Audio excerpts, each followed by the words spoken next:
Haleluya. Salam sejahtera Bapak Ibu, Saudara-saudari, keluarga GPDI LSAD Magelang, dimanapun Bapak Ibu berada. Kembali hari ini kita akan bersama-sama belajar firman Tuhan. Dan firman Tuhan saya ambil dari surat Galatia pasal yang pertama, ayat yang ke-6 dan 7. Galatia pasal 1 ayat 6 dan 7, demikian bunyi firman Tuhan.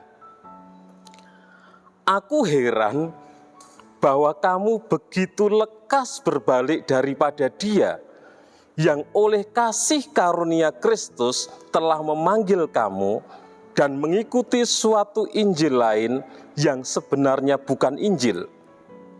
Hanya ada orang yang mengacaukan kamu dan yang bermaksud untuk memutarbalikkan Injil Kristus. Puji Tuhan, Bapak Ibu, Saudara-saudari yang diberkati oleh Tuhan, di dalam Galatia pasal yang pertama, ayat 6 dan 7 yang kita baca ini, ada sebagian jemaat di Galatia yang tidak berpegang teguh pada Injil Kristus. Mereka mudah terpengaruh dengan ajaran yang baru, dengan Injil yang lain yang sebenarnya bukan Injil. Oleh sebab itu firman Tuhan hari ini saya beri tema, berpeganglah teguh pada Injil Kristus. Berpeganglah teguh pada Injil Kristus. Jangan seperti sebagian jemaat yang ada di Galatia. Di dalam ayat 6 sampai ayat yang ke-7 bagian A, Rasul Paulus berkata, aku heran bahwa kamu begitu lekas berbalik daripada Dia yang oleh kasih karunia Kristus telah memanggil kamu dan mengikuti suatu Injil lain yang sebenarnya bukan Injil. Dari kata-kata ini tergambar jelas betapa hati Rasul Paulus sedang kecewa. Rasul Paulus sangat kecewa. Rasul Paulus sedih. Mungkin juga Rasul Paulus marah. Sebab apa? Sebab sebagian jemaat yang ada di Galatia yang pernah dilayani oleh Rasul Paulus tidak lagi setia kepada apa yang diajarkan oleh Rasul Paulus. Sebagian jemaat yang ada di Galatia yang pernah dilayani oleh Rasul Paulus tidak lagi setia kepada Injil Kristus yang pernah diajarkan oleh Rasul Paulus kepada mereka. Iman sebagian jemaat di Galatia menjadi goyah karena masuknya ajaran lain. Jadi karena ada pengajaran lain, ada ajaran yang baru, iman sebagian dari jemaat yang ada di Galatia, mereka mulai goyah, mereka mulai terpengaruh dengan ajaran yang baru, yang sebenarnya bukan Injil. Bahkan mereka mudah dihasut, mudah dipengaruhi, sehingga mereka berbalik menentang Rasul Paulus. Mereka meragukan Rasul Paulus. Mereka meragukan Injil yang diberitakan oleh Rasul Paulus. Mereka meragukan ajaran yang diajarkan oleh Rasul Paulus. Karena ada ajaran yang baru, ajaran yang lain yang mereka terima.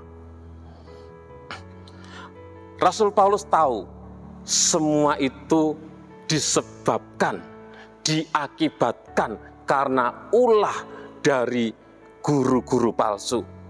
Semua itu disebabkan karena adanya pengajar-pengajar sesat yang datang untuk mempengaruhi jemaat yang ada di Galatia. Itu sebabnya Rasul Paulus berkata di dalam ayat 7 bagian B, hanya ada orang yang mengacaukan kamu dan yang bermaksud untuk memutarbalikkan Injil Kristus. Jadi guru-guru palsu, pengajar-pengajar palsu itu mereka mengajarkan hal-hal yang baru. Mereka memutarbalikkan Injil Kristus. Dan sebagian jemaat di Galatia mereka terpengaruh dengan ajaran yang baru itu. Terhadap guru-guru palsu, terhadap pengajar-pengajar sesat itu, Rasul Paulus dengan keras berkata di dalam ayat yang ke-8 dan 9. Saya bacakan Galatia 1 ayat 8 dan 9. Tetapi sekalipun kami atau seorang malaikat dari surga yang memberitakan kepada kamu suatu Injil yang berbeda dengan Injil yang telah kami beritakan kepadamu, terkutuklah dia. Seperti yang telah kami katakan dahulu, sekarang kukatakan sekali lagi, jikalau ada yang memberitakan kepadamu suatu Injil yang berbeda dengan apa yang telah kamu terima, terkutuklah dia. Jadi Rasul Paulus sangat menyayangkan sikap sebagian dari jemaat yang ada di Galatia itu. Karena itu Rasul Paulus berbicara dengan amat keras untuk memperingatkan jemaat bahwa menolak Injil yang pernah diberitakan oleh Rasul Paulus, menolak Injil Kristus yang diberitakan oleh Rasul Paulus, itu berarti menolak Kristus. Paulus juga merasa betapa sangat bahayanya guru-guru palsu itu. Betapa sangat bahayanya pengajar-pengajar sesat itu. Kalau terus dibiarkan, mereka akan mempengaruhi jemaat. Akan membuat jemaat yang ada di Galatia meninggalkan Kristus dan mengikuti ajaran-ajaran sesat yang mereka ajarkan itu.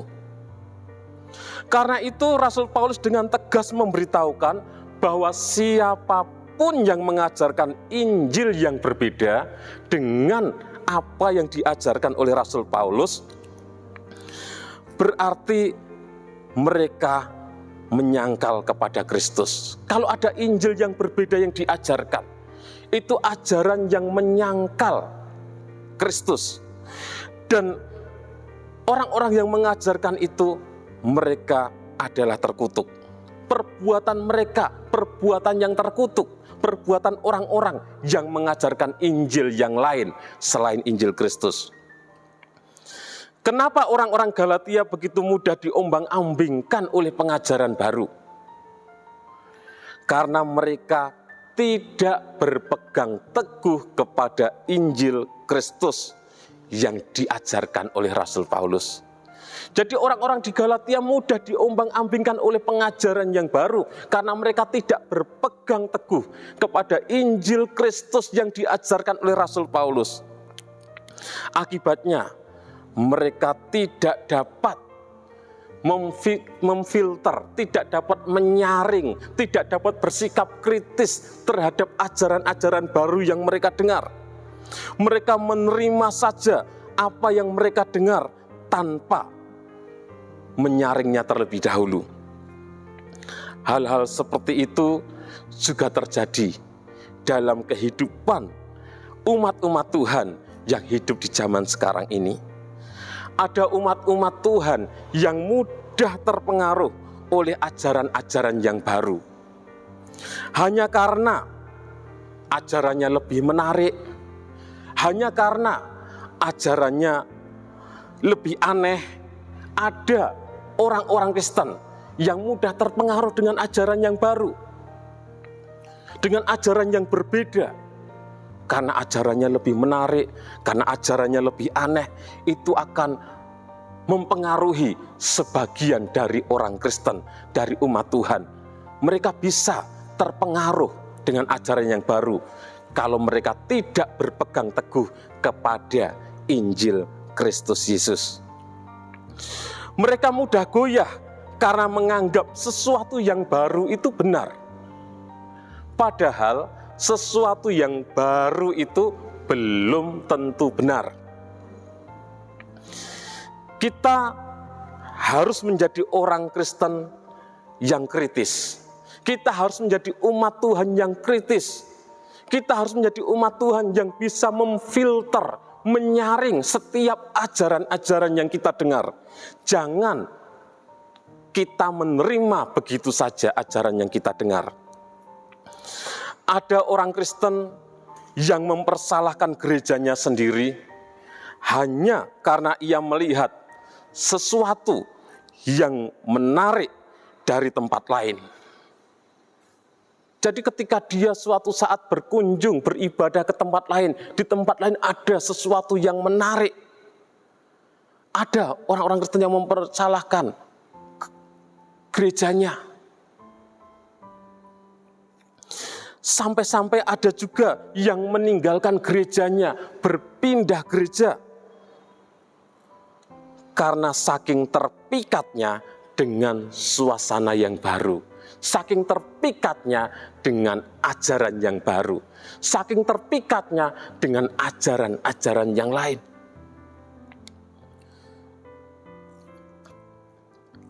Bapak, Ibu, Saudara yang dikasihi oleh Tuhan, kita harus menjadi umat-umat Tuhan yang berpegang teguh kepada Injil Kristus. Jangan gampang terpengaruh. Memang kita perlu pembaharuan, tapi jangan terbawa arus hanya karena daya tarik tertentu saja. Hanya karena kita suka, hanya karena kita cocok, hanya karena sesuai dengan selera kita, sehingga kita terpengaruh, kita pindah ke tempat yang lain, kita percaya kepada ajaran yang baru itu. Ingat, bahwa makanan yang kita rasa enak tidak otomatis baik untuk kesehatan kita. Apa yang indah oleh mata belum tentu baik untuk tubuh kita. Yang indah, yang enak, yang menarik, seringkali justru menghancurkan, bahkan menipu kita. Bapak, Ibu, Saudara yang dikasihi oleh Tuhan, bergereja bukan soal memenuhi selera pribadi kita, melainkan soal apakah kita benar-benar hidup bagi Kristus atau tidak. Itu bergereja. Apakah kita benar-benar hidup bagi Kristus atau tidak? Bukan soal memenuhi selera kita, selera pribadi kita. Inilah yang Paulus gumuli di dalam hidupnya. Karena itu ia berkata di dalam ayat 10, jadi bagaimana sekarang? Adakah ku cari kesukaan manusia atau kesukaan Allah?